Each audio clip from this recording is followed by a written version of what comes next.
जय हिंद साथियों, मैं के राठौर आप सभी का स्वागत करता हूं आपके अपने यूट्यूब चैनल रामपुर स्टडी में। दोस्तों, आज के इस वीडियो में हम जो है गेहूं की खेती लेकर के आए हैं।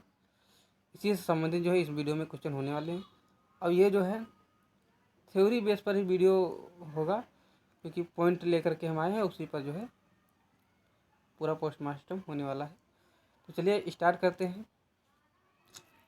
आज का पहला पॉइंट यानी क्वेश्चन दिया हुआ है। पहला पॉइंट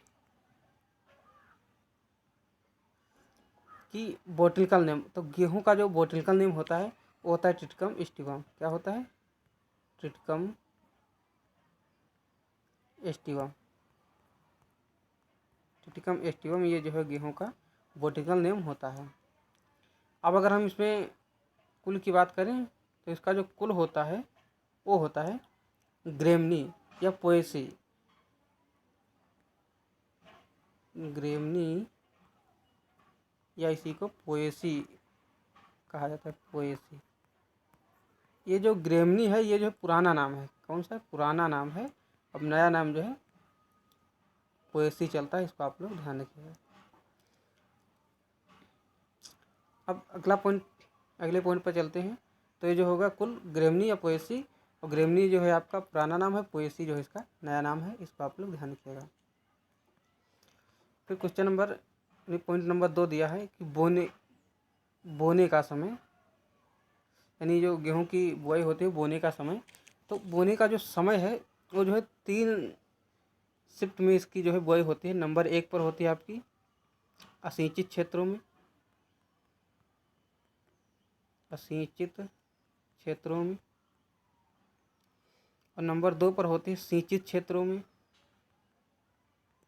सिंचित क्षेत्रों में, और नंबर 3 पर होती है सिंचित क्षेत्र विलंब से बुआई। यानी क्षेत्र तो सिंचित है लेकिन विलंब से बुआई। तो सिंचित क्षेत्र विलंब से बुआई। तो इसकी जो बोने का जो समय है वो जो है, एक तो आपका जो असिंचित क्षेत्रों में बोया जाता है अक्टूबर का जो सेकेंड यानी जो सप्ताह होता है उसमें बोया जाता है। ओटी यानी अक्टूबर का सेकेंड पखवाड़ा लिख लो, सेकेंड पखवाड़ा। ये जो है असिंचित क्षेत्रों के लिए जो है हो गया। अब सिंचित क्षेत्रों के लिए 1 नवंबर से 25 नवंबर तक। और ये जो आपका होता है विलंब से, तो ये जो है 25 नवंबर से 25 दिसंबर तक। 25 नवंबर से 25 दिसंबर यानी डी, 25 दिसंबर तक ये जो है हो गया। इसको आप लोग ध्यान रखिएगा। अब हम बीज की मात्रा देखते हैं। तो जो बीज की मात्रा होती है इसको आप लोग जो है स्क्रीनशॉट ले लीजिएगा। यानी बीज दर, तो इसकी जो बीज दर होती है गेहूं की, ये जो है सामान्य बीज दर, ये भी 2 प्रकार की मतलब बीज दर होती है। नंबर 1 पर होती है सामान्य, और नंबर 2 पर होती है एक मोटा दाना होता है ना, तो मोटा दाना, मोटा दाना। तो इसकी जो बीज दर होती है, तो सामान्य जो होती है वो होती है 100 kilogram per hectare, 100 KG per hectare. और जो मोटा दाना होता है वो उसकी जो है 125 KG per hectare, 125 KG per hectare. इसको आप लोग ध्यान रखिएगा। ये जो छिड़काव विध के लिए जो होती है 125 किलोग्राम जो बीज दर होती है छिड़काव विध के लिए जो है होती है, इसको आप लोग ध्यान रखिएगा। छिड़काव विधि।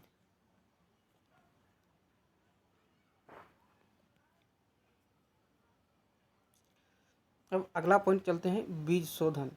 पॉइंट नंबर जो 4 दिया है बीज शोधन, यानी जो बीज उपचार किया जाता है बुआई से पहले। तो एक तो आपका थीरम हो गया, इसी को जो है कहीं कहीं थायराम लिखा होता है, लेकिन लिखा पढ़ी में शुद्ध जो है थीरम चलता है। तो थीरम से जो है बीज शोधन करना चाहिए, और इसकी जो मात्रा होती है लेनी चाहिए वो 2.5 ग्राम ये थीरम की मात्रा होनी चाहिए और बीज किलोग्राम किग्रा बीज दर जो है इसकी होनी चाहिए, इसको आप लोग ध्यान रखिएगा।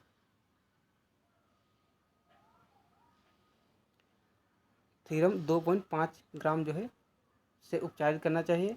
और यह एक आपका होता है कार्बेंडाजिम, कार्बेंडाजिम इससे भी जो है उपचारित किया जाता है। कार्बेंडाजिम इसकी भी 2.5 ग्राम मात्रा ही ली जाती है, इसको आप लोग ध्यान रखिएगा। फिर अब अगला पॉइंट चलते हैं। पॉइंट नंबर जो है 5 दिया हुआ है कि बुआई की विधियाँ। ये जो है मोस्ट पॉइंट है, बुआई की विधियाँ। तो बुआई की जो विधियाँ होती हैं, एक तो आपकी हो गई छिटकवा विधि। कौन सी? छिटकवा विधि। छिटकवा विधि। इस और एक आपकी हो गई हल्के पीछे।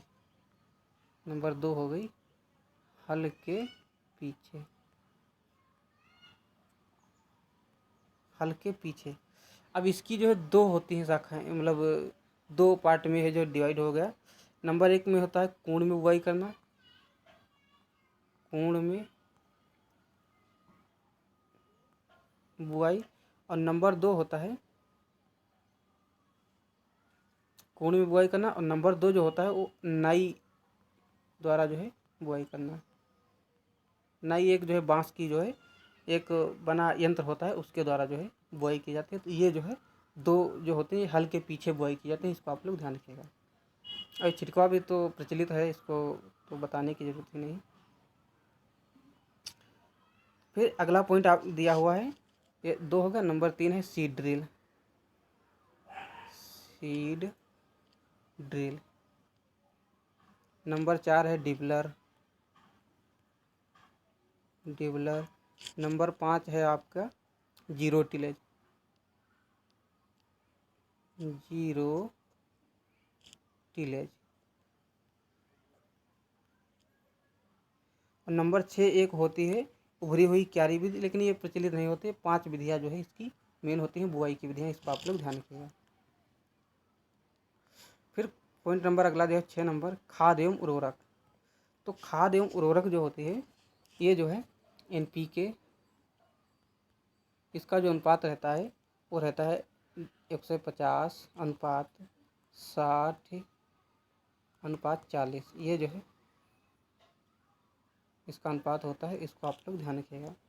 और जो ये जो है उर्वरक होती है, ये जो है उर्वरक और जो खाद होती है इसकी जो है ये 60 कुंटल पर हेक्टेयर जो है बोई जाती है। गोबर की खाद, गोबर की खाद 60 कुंटल पर हेक्टेयर, ये जो है इसकी बुआई होती है, इसको आप लोग ध्यान रखिएगा। अब ये जो खाद बोई जाती है ये जो है यानी बीज यानी फसल बोने से पहले 2 से 3 सप्ताह पहले जो है यानी खेतों में जो है डाली जाती है।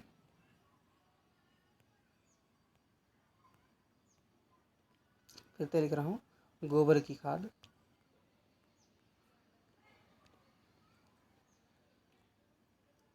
फसल बोने से पहले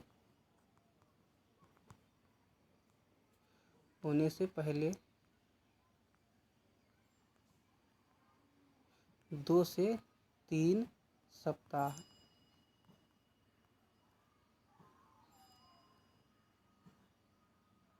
पहले बोई जाती है, इसको आप ध्यान रखिएगा। बोई का एक तरीके से जो है खेत में मतलब जो है बिदगाई जाती है, इसे हिंदी भाषा में जो बिदगाई मतलब समझो पूरे खेत में जो बिछा दी जाती है, इस तरीके से जो है इसको कह सकते हैं। तो ये हो गई खाद एवं उर्वरक। अब अगला पॉइंट 7 नंबर दिया हुआ है कि सिंचाई की अवस्थाएं। ये जो है ये 6 अवस्थाएं होती हैं टोटल। कितनी? 6 जो इसकी अवस्थाएं होती हैं। तो फर्स्ट आपकी हो गई, फर्स्ट जो अवस्था होती है वो होती है शिखर जड़ बनते समय, यानी CRI इंग्लिश में लिख रहा हूँ, क्राउन रूट इनिशिएशन। तो इसकी जो है 20 से 25 दिन पर जो है सिंचाई करते हैं। डी लिख रहा हूँ, 20 से 25 दिन पर जो है इसकी सिंचाई करते हैं। ये जो पहली अवस्था होती है जिसे हम प्रथम सिंचाई या फर्स्ट सिंचाई कहते हैं। सेकेंड होती है कल्ले निकलते समय, हिंदी में लिख रहा हूँ, कल्ले निकलते समय। तो ये जो है 40 से 45 दिन पर जो है इसकी सिंचाई होती है। और जो थर्ड होती है वो आपकी गांठ बनते समय, और इसकी जो ये होती है 60 से 65 दिन पर ये जो है सिंचाई होती है। तो ये 3 सिंचाइयाँ हो गई। अब अगली जो है चौथी जो है इसको मैं मिटा रहा हूँ,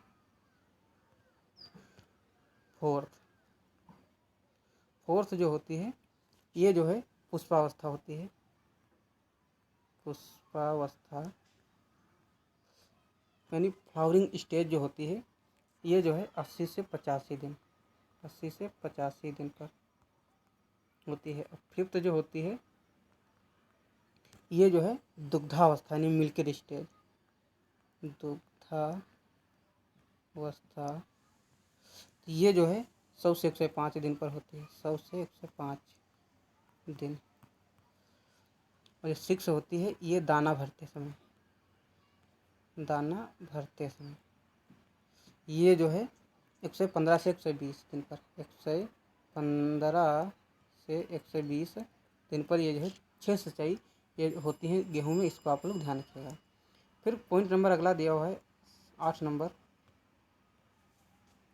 खरपतवार नियंत्रण। तो खरपतवार जो नियंत्रण है ये जो है नंबर 1 पर आपका आता है। अब पॉइंट नंबर जो है 8 दिया हुआ है कि खरपतवार नियंत्रण। तो खरपतवार जो होते हैं तो एक तो आपका यानी चौड़ी पत्ती वाले खरपतवार होते हैं, ये पॉइंट नंबर 1 है, चौड़ी पत्ती वाले खरपतवार। तो इसमें जो है आपका बथुआ आ जाता है, हिरणखुरी आता है, कृष्णनील आ जाता है, और आपका जो है सत्यानाशी आ जाता है। कौन सा? सत्यानाशी। ये जो है चौड़ी पत्ती वाले खरपतवार होते हैं। और इसके जो नियंत्रण के लिए जो है 2,4-D का प्रयोग किया जाता है। 2,4-D इसका जो है प्रयोग किया जाता है, इसको आप लोग ध्यान रखिएगा। और ये जो है 500 से 600 लीटर पानी में घोल बना करके जो है इसका छिड़काव कर दिया जाता है 25 से 30 दिन बाद। इसको आप लोग ध्यान रखिएगा। वैसे 25 से 30 दिन बाद जो है छिड़काव कर दिया जाता है चौड़ी पत्ती वालों के लिए, खरपतवारों के लिए। जो ये 2,4-D उपयुक्त रसायन है, इसको आप लोग ध्यान रखिएगा। अब फिर एक पॉइंट आता है कि एक आपका गेहूं का मामा हो गया, गेहूं का मामा। तो ये जो मामा है इसे फ्लैरिस माइनर कहते हैं, फ्लैरिस माइनर। तो इसके नियंत्रण के लिए जो है एक आइसोप्रोट्यूरॉन जो रसायन होता है ये उपयुक्त होता है। आइसोप्रोट्यूरॉन ये भी रसायन है, ये जो है नियंत्रण के लिए उपयुक्त रहता है। तो ये जो है खरपतवार हो गए। इस और कहीं कहीं पर जो है फ्लैरिस माइनर का टेस्ट वेट पूछ लिया जाता है, यानी जो वज़न होता है, यानी 2 ग्राम इसका जो है टेस्ट वेट होता है, 2 ग्राम। कहीं कहीं पूछ लिया जाता है कंपटीशन एग्जाम में कि गेहूं के मामा का जो टेस्ट वेट होता है कितना होता है, तो 2 ग्राम इसका जो है टेस्ट वेट होता है। अब आगे चलते हैं, पॉइंट नंबर जो है 9 दिया हुआ है उपज। तो इसकी जो उपज होती है ये जो है कुछ प्रजातियों पर निर्भर करती है। उपज जो है प्रजातियों पर निर्भर करती है, उपज जो है प्रजातियों पर निर्भर करती है, पर निर्भर। अब वो कैसे निर्भर करती है? एक तो आपकी होती है बौनी। तो इसकी जो उपज होती है वो होती है 40 से 50 कुंटल, 40 से 50 कुंटल पर हेक्टेयर। इसका जो भूसा होता है, भूसा वो भी जो है 50 से 60 कुंटल होता है। कितना?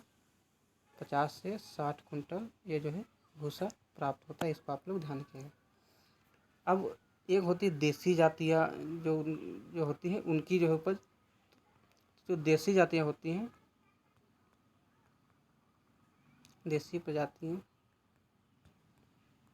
तो इनकी जो उपज होती है वो होती है 20 से 30 कुंटल पर हेक्टेयर, 20 से 30 कुंटल पर हेक्टेयर। और भूसा की अगर हम बात करें तो भूसा जो है 60 से 65 या 70 जो है हो जाता है। 60 से 65 कुंटल पर हेक्टेयर जो है भूसा की उपज होती है। इसको आप लोग ध्यान रखिएगा। तो ये जो है हो गई उपज। अब पॉइंट नंबर जो है 10 दिया हुआ है कि